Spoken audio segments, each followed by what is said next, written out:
how to book flight tickets in booking.com. So hello guys and welcome back to today's video.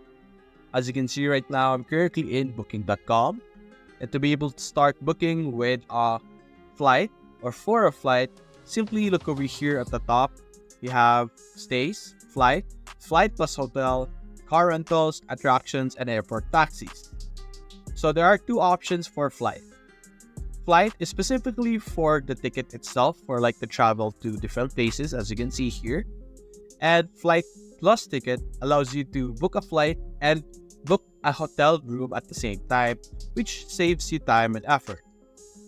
So over here in the flights, you have different options over here for round trip, one-way trip, all multi-city. Simply select where you want to go. So let's say Manila to Hong Kong.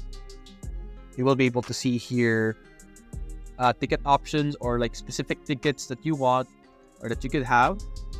And you will be able to click on view details, click on select, and you will be able to book that specific ticket. So that's basically it, guys. If you enjoyed this video, leave a like and subscribe. Thanks for watching.